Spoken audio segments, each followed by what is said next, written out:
కవితను మాజీ ఎమ్మెల్సీ అనాలా ఎమ్మెల్సీ అనాలా ఇంకా అదే కన్ఫ్యూజన్ నడుస్తోందా ఎందుకు ఇలా జరుగుతోంది ఆమె సరైన ఫార్మాట్లో తన రాజీనామా ఇవ్వలేదా లేక సాంకేతికంగా ఏదైనా కారణముందా ఇంతకీ మండలిలో కవిత రాజీనామాపై ఎలాంటి చర్చ జరుగుతోంది లెట్స్ వాచ్ ది స్టోరీ ఇటీవలే బీఆర్ఎస్ లో జరిగిన పరిణామాలు అందరికీ తెలిసిందే. కవిత తరచూ సొంత పార్టీ సొంతింటి నేతలపై చేస్తున్న కామెంట్స్ తో ఆమెను పార్టీ నుండి సస్పెండ్ చేసిన సంగతి తెలిసిందే. దీంతో కవిత పార్టీ సభ్యత్వానికి అలాగే ఎమ్మెల్సీ పదవికి రాజీనామా చేశారు. స్పీకర్ ఫార్మాట్ లో రాజీనామా చేసి మండలి చైర్మన్ కార్యాలయానికి పంపించారు. కానీ స్వయంగా కవిత శాసన మండలికి వెళ్లి రాజీనామా లేఖను మండలి చైర్మన్ కి ఇవ్వలేదు. దీంతో కవిత రాజీనామా ఆమోదంపై ఇప్పటికీ ఒక క్లారిటీ రాలేదు.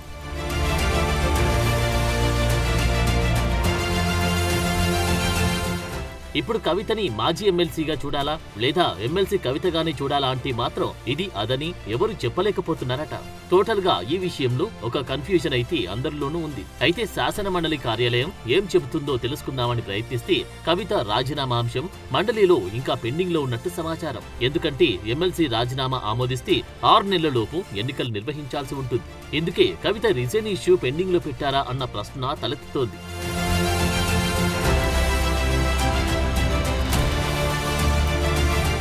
ఎమ్మెల్సీ పదవికి కల్వకుంట్ల కవిత ఈ నెల 3న రాజీనామా చేశారు.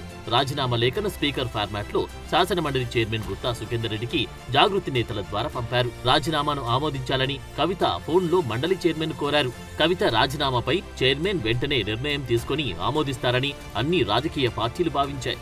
కానీ వారం రోజులుగా చైర్మన్ ఎలాంటి నిర్ణయం తీసుకోలేదు. దీంతో కవిత రాజీనామా అంశం చర్చనీయాంశం మారింది. అయితే ఈ నెల 11 నుంచి 14 వరకు కర్ణాటకలో జరిగే ఆల్ ఇండియా స్పీకర్ల సదస్సులో మండలి చైర్మన్ పాల్గొంటున్నారు. తిరిగి వచ్చిన తర్వాతే కవిత రాజీనామా ఆమోదంపై చైర్మన్ నిర్ణయం తీసుకుంటారని విశ్వసనీయ సమాచారం. రాజీనామా ఆమోదానికి ముందు ఎమ్మెల్సీ కవిత అభిప్రాయాన్ని మరోమారు కోరనున్నట్లు తెలుస్తోంది. ఆ తర్వాతే రాజీనామాపై స్పీకర్ నిర్ణయం తీసుకుంటారని అంటున్నారు.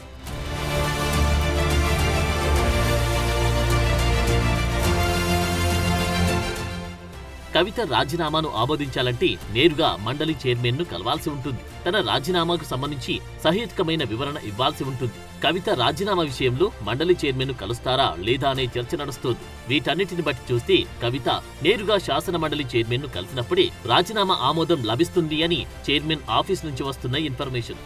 అయితే ఇప్పటి వరకు తన రాజీనామాపై కవిత మండలి చైర్మన్ ను కలవలేదు. అందుకే కవిత ఎమ్మెల్సీ రాజీనామా మండలిలో ఇంకా పెండింగ్ లోనే ఉన్నట్టు తెలుస్తోంది.